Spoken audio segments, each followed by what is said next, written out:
Good evening and welcome to the programme. I'm Alice Bandukravi. Scared to go to sleep at night and trapped in unsafe homes that they can't sell. That's how many Londoners feel about living in flats with fire safety issues. Following the Grenfell inquiry, the Prime Minister said the government would potentially force freeholders to fix their buildings. But at least 1,300 buildings in the capital still need to be made safe. Our correspondent Tarah Welsh has this special report. I'm right there, the second from the right-hand side.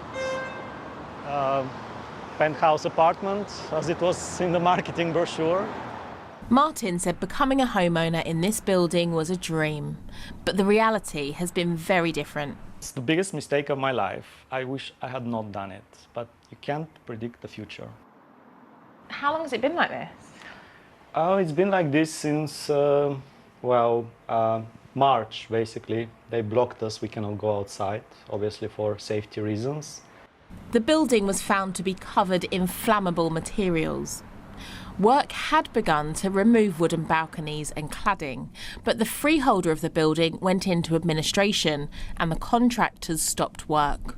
They have not been paid, therefore they left. Martin says last month's fire in Dagenham reminded him of the potential danger here.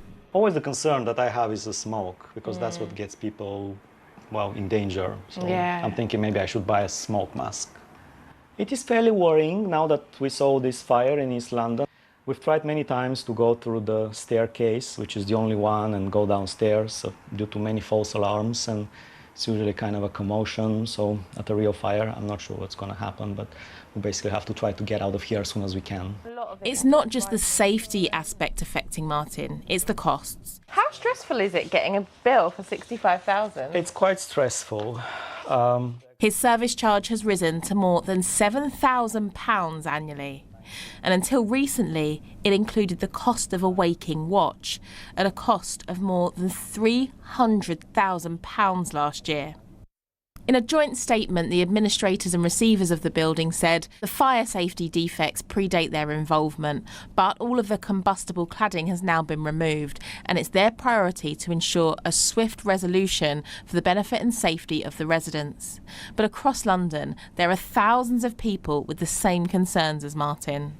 If it's highly flammable, then are we fundamentally safe? And that's the question that, as a parent, I go to sleep every night thinking, are we safe? Hamid was recently told the render on his building was flammable. To think that there's buildings in the local vicinity a mile away from Grenfell that are covered in flammable render is horrific. I saw firsthand what happened in Grenfell.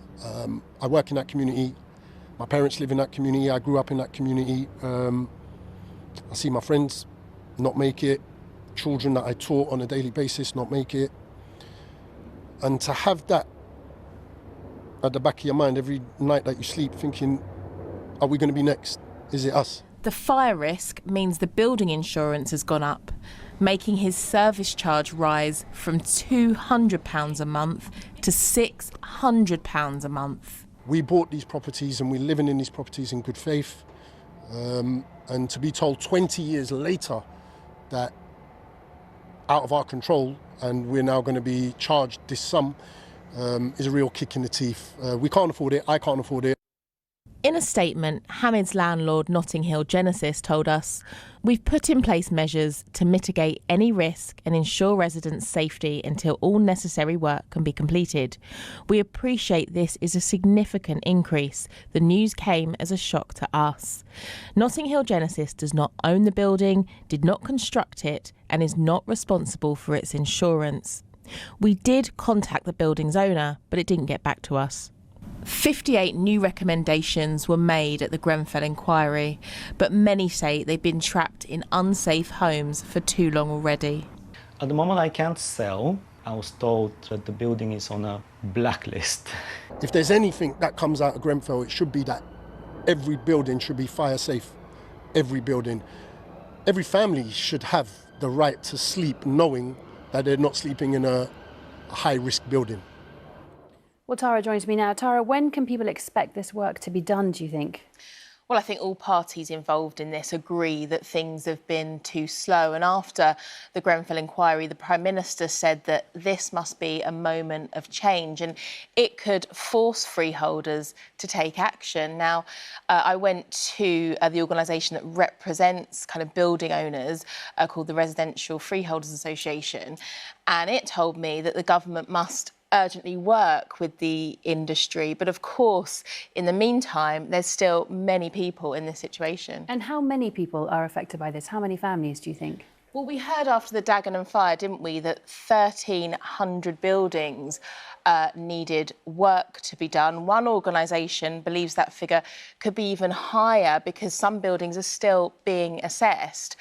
I think we need to remember it's not just about the buildings, it's about the thousands of families in those buildings, dozens of who have contacted me personally.